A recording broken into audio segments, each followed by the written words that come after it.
খাবার আমাদের জীবনের অন্যতম মৌলিক উপাদান।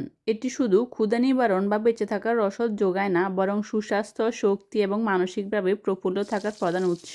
আসসালামু আলাইকুম, কেমন আছেন সবাই? বাঙালির ঐতিহ্য মানে হচ্ছে মাছে ভাতে বাঙালি। এখানে আমি কই মাছ ভাজি করতেছি। কই মাছ দিয়ে পটল এবং নারকেল আলু দিয়ে একটা তরকারি রান্না করব। এক পাশে ভাত হচ্ছে আর এক পাশে আমি মাছগুলো ভাজি করতেছি। অনেকদিন থেকে বৃষ্টি হচ্ছে, চুলাটার খুবই বাজে অবস্থা। অনেকদিন থেকে টানা বৃষ্টি হচ্ছে, তাই আমি চুলাটা লেপতে পারতেছি না। মাটির চুলা যেহেতু এটা শুকাবে না। যাই হোক, এখানে আমি সুন্দর করে মশলাটা কষিয়ে এবার আমি পটল এবং আলুগুলো দিয়ে দিলাম। এখানে আজকে রান্না করব নারকেল বাটা দিয়ে পটল এবং আলুর তরকারি। কম বেশি আমরা সবাই রান্না করে থাকি, কিন্তু কিছু কিছু রান্না আছে অঞ্চলভেদে, কিংবা কিছু কিছু রান্না আছে পরিবারের মানুষ কিভাবে খেতে পছন্দ করে সেই অনুযায়ী। আমাদের ফ্যামিলিতে আমরা পটল, শসা, চালি কুমড়া, এরপরে হচ্ছে বরবটি, এগুলো আমরা ডাল কিংবা নারকেল দিয়ে খেতে পছন্দ করি। তো আমি সবসময় চেষ্টা করি এগুলো নারকেল দিয়ে কিংবা ডাল দিয়ে রান্না করার জন্য।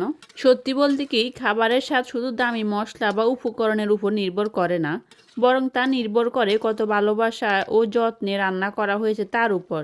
দিন শেষে অতি সাধারণ খাবারই আমাদের সুস্থ ও সতেজ রাখতে সবচেয়ে বেশি ভূমিকা রাখে। রান্নাটা প্রায় হয়ে আসছে। আমি মাছগুলো দিয়ে এখন ঢাকনা দিয়ে আমি কিছুক্ষণ রান্না করে নিব।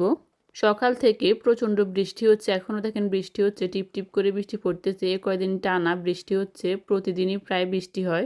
পটল তরকারি আমার রান্নাটা করা শেষ হয়ে গেছে। এখন আমি দ্বিতীয় রান্নাটা করে নেব। এখানে আমি শোল মাছের পাতুরি করব। তো আমি সুন্দর করে শোল মাছটা কেটে পরিষ্কার করে নিয়েছি। এরপরে মশলাটা ভালো করে কষিয়ে মাছগুলো দিয়ে দিচ্ছি। আজকে পুরো রান্নার রেসিপিটা দেখাতে পারি নাই, আমি জাস্ট কিছু ক্লিপ শেয়ার করতেছি কি রান্না করলাম। শোল মাছটা দিয়ে দিলাম। এখন আমি মশলার সাথে শোল মাছটা নেড়ে ভালো করে কষিয়ে নেব। ভাত, ডাল, সবজির তরকারি কিংবা সবজি ভাজি বা হালকা মাছের ঝোলের মতো সাধারণ খাবারগুলো হজম করা সহজ এবং এগুলো শরীরের শক্তির ভারসাম্য বজায় রাখে। পাশে আমার শোল মাছের পাতুরি হয়েছে, আমি অন্য পাশে রান্না করব শাক দিয়ে মাছের একটা চচ্চড়ি। এই শাকটা আমাদের খুবই জনপ্রিয় আমাদের নোয়াখালী এরিয়াতে। যারা দেখেন হয়তো তারা বুঝতে পারবেন।